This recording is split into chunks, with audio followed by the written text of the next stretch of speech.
function is a block of code that performs a specific task. You can think of function as a machine. You have to give it some input, and after doing some processing, there will be some output. So coming back to it, there are three types of function. First is built-in function, second is functions which are defined inside modules, and the third is user-defined functions. Built-in functions you have already used. Example of built-in functions are input function, length function, type function, and there are many more such built-in functions. Input function you remember, right? To take the input of to take any input in a program, you use the input function. Similarly, length function we use when we need to calculate the length of a string. Second category of function is module function defined in modules, such as math function. Math module has many functions. If you remember, if you want to use any function such as square root or ceiling, we have to first import the math module. And to import the math module, what statement do we write? Import and then name of the module, which is math. So these two you have already used in many parts of your program, both the inbuilt functions and those functions which are defined in modules. The main thing which you are going to learn in this chapter are the user defined functions. These functions are defined and coded by the programmer. So you will be reading more about how to create your own functions.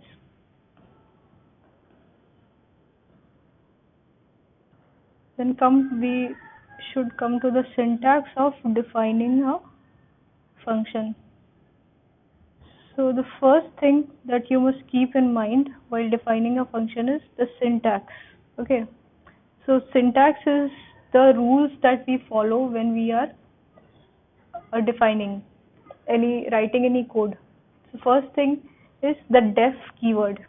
Out of the 33 keywords used in Python, there is a keyword called def, and it is used whenever we are writing a function. After the keyword, you write the function name, then inside brackets you will write the parameters and the semicolon, and with an indentation you will write all those statements which are inside the given function. Let us see an example. So see this example over here. First we have written def and then the function name, after that parenthesis and then colon. The function name in this case is func1. Inside this function there is only one single statement and it is written with an indentation. This statement is a print statement. Once you have written the function, you have to make a call to the function. So this is the function calling statement. One more thing to notice is that when the interpreter sees a function, it will not execute the statements that are written inside the function until and unless it is called. So you have to write the function name, and this is called the function call. So once the function is called, the control is sent back to the function, and then one by one all the statements inside the particular functions are run. For example, if this function contains only one print statement. So when we make a function call, that is we write the name of the function, it will go to this function, execute all the statements. Since there is only one print statement, it will execute that print statement and we will get the output of that print statement. See one more example.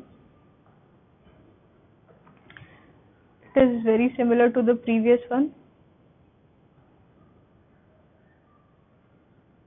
Here we have defined the function and then the function print statement, and the call is made to the function and you get the output.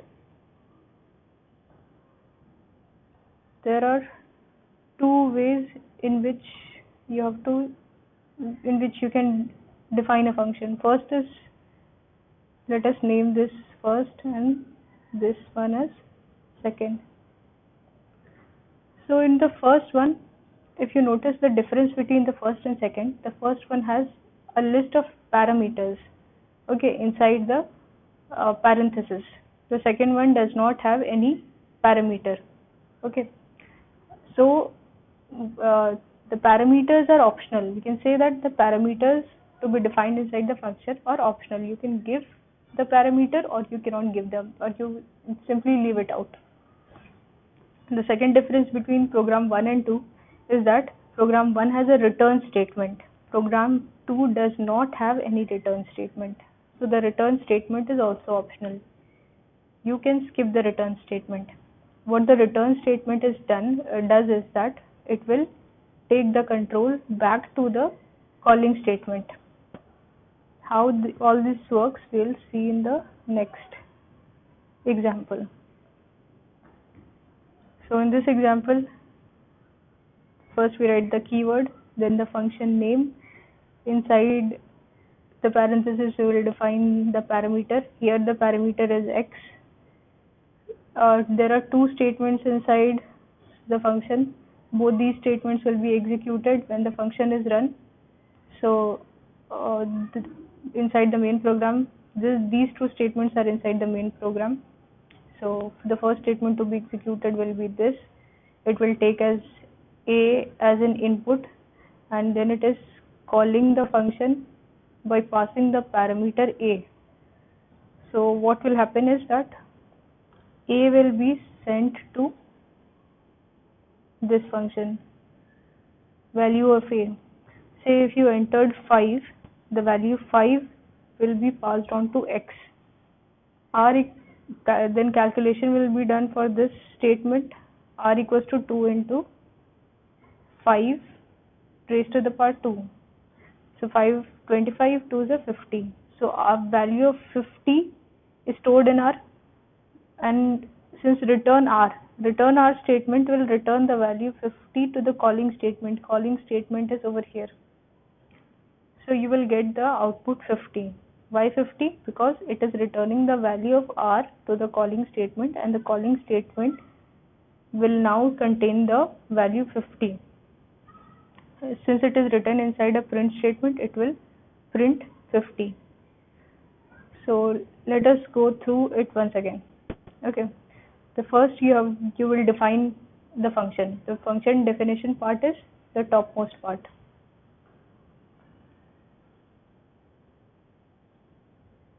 The first statement is called the function definition, okay, or function header. In the function header you will define a keyword and then the function name and two parameters, and then after the colon you will write all the statements that are inside the function. Since there are two statements, you will write both of them with proper indentation. So once you have written the function, you have to write the function calling statement. In function call, how do you call a function? Simply you will write the name of the function followed by a parenthesis.